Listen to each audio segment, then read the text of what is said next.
Hello, my name is Betsy Johnson, and I'm an assistant curator at the Smithsonian Institution's Hirshhorn Museum and Sculpture Garden. Located on the National Mall in the heart of Washington, D.C., the Hirshhorn Museum is one of the most visited museums of modern and contemporary art in the United States.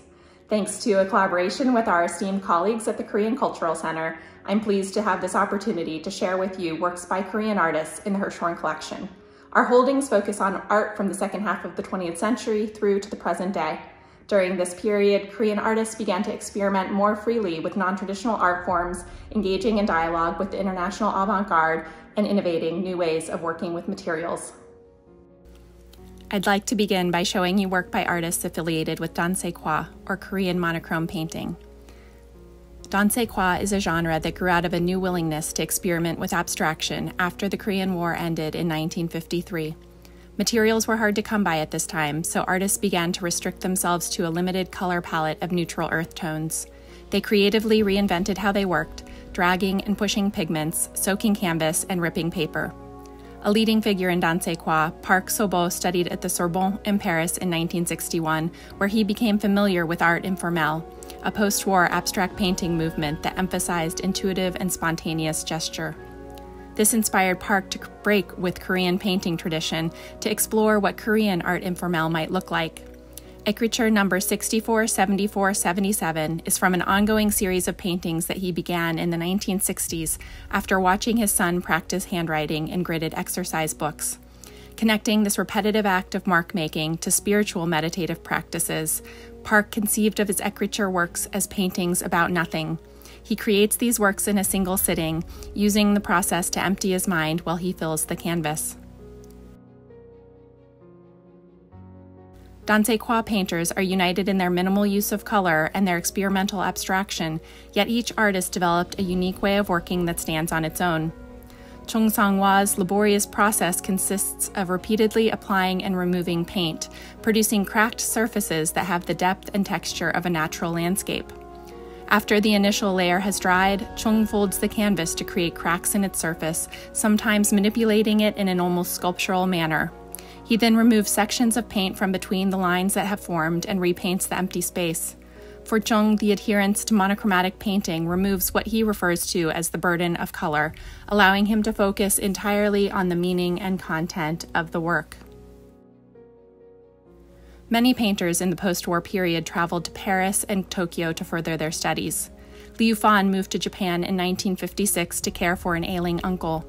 While there, he became a leading theorist of the Japanese avant-garde movement Monoha, or School of Things, which he has described as a practice of mediation rather than making, with the intention to reveal the world just as it is.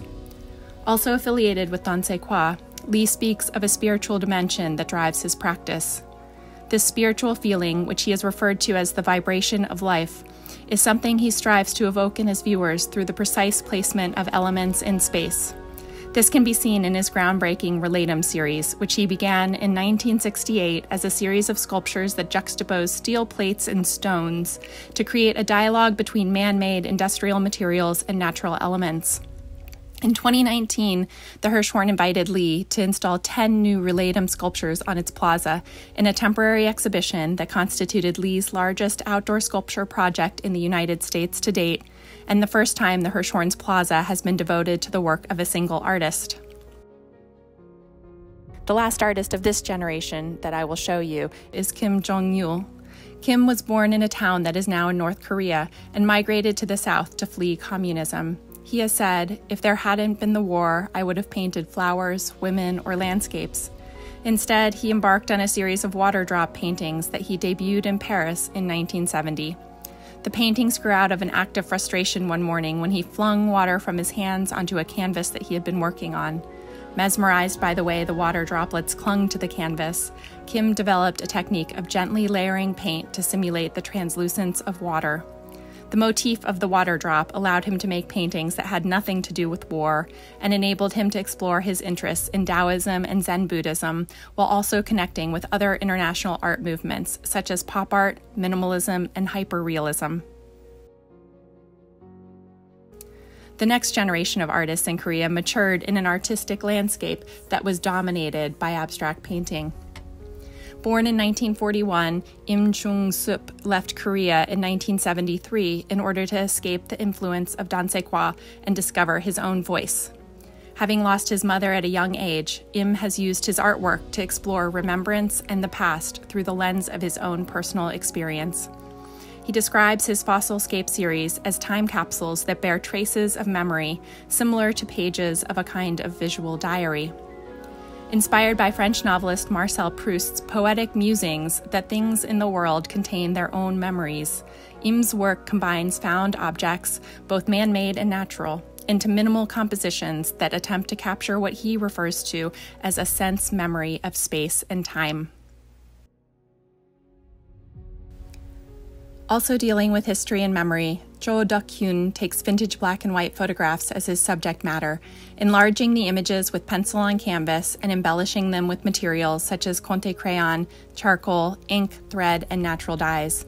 The photographs he works from range in subject matter from individual portraits to photojournalistic documentation of historic events. April 19 recreates a striking image of the mass protests that took place in South Korea in April of 1960. The dramatic compositions of Cho's paintings have earned him praise as a contemporary history painter. Cho describes his work as using the labor of the hands to retrace an already represented world. Since the 1990s, many Korean artists have sought to problematize the notion of identity in their work, as they have found themselves living in an increasingly globalized world with seemingly endless possibilities. Nikki S. Lee is well known for her use of masquerade to explore the fluidity of identity, how it is constructed and reinforced by the choices we make and the communities we live within. In her project series, created between 1997 and 2001, Lee lived within a variety of different American subcultures for up to several months at a time, appropriating their styles and body language in order to pass as a member of the group. She chose a diverse range of communities to enter, crossing lines of class, age, and race. Her photographs look like snapshots taken with friends and raise questions about individuality, cultural appropriation, and power that continue to resonate with significance today. Jiha Moon's painting practice constructs new meanings for recognizable symbols. Born in Daegu, Korea in 1973, her art training in Seoul consisted of separate courses in Korean and Western painting, each employing distinct tools, techniques, and materials. She has developed her own painting style by layering the different types of mark making with culturally significant colors and icons, which she blends to reflect the breadth of contemporary global identity. As a result, her paintings resist fitting neatly into any predetermined category. Moon has said, "I am a cartographer of cultures and an icon maker in my lucid worlds." Moon's 2005 work, Sticks, is a painting about painting and occupies what she describes as an in-between place, negotiating between abstraction and figuration, spontaneity, and premeditation. Another artist who has built a practice that bridges past and present, tradition and innovation is Jae Ko, who currently lives and works on an island off the western shore of Maryland. Born in South Korea and trained in Japan before arriving in the United States in the 1990s, Ko had the extraordinary experience of moving in the same circles as Lee Ufan and other monoha artists in Tokyo when she was in her 20s. The materiality of her work, using paper and ink, is rooted in the calligraphy she practiced alongside her father as a child. It also exhibits a monoha interest in relationality, since both paper and sumi ink, which is made of charcoal, are derived from the same origin, the wood harvested from a tree. In 1996, while Ko was a graduate student at the Maryland Institute College of Art, she began working with adding machine tape, unrolling and re-rolling, folding and wrapping, before laying it in a tub of water, which causes the layers of paper to swell and rise into shapes that are part composition and part chance. She then applies as many as 40 layers of ink, each allowed to fully dry before the next, to create a richness and depth that belies the mundane, everyday nature of the material. Many of the artists I have discussed today spent substantial parts of their lives outside of Korea, extending the reach of Korean culture around the world by making a home outside of their homeland. Few artists have contributed as prominently to the Korean diaspora as video art pioneer June Paik, who immigrated to the United States in 1964. Paik's 1996 video flag, composed of 70 television monitors stacked to form a 7 by 12-foot wall, was the first piece of video art to enter the Hirshhorn's collection. Flashing between images of the American flag, news clips, and portraits of American presidents, Video Flag is a powerful statement about how national identity is forged from the symbols we create, the stories we tell, and the people we follow. Thank you for tuning in today to explore works by Korean artists in the Hirshhorn collection. We are grateful to the Korean Cultural Center for making this video possible. For more videos featuring the art and artists of our time, please visit the Hirshhorn website at hirshhorn.si.edu.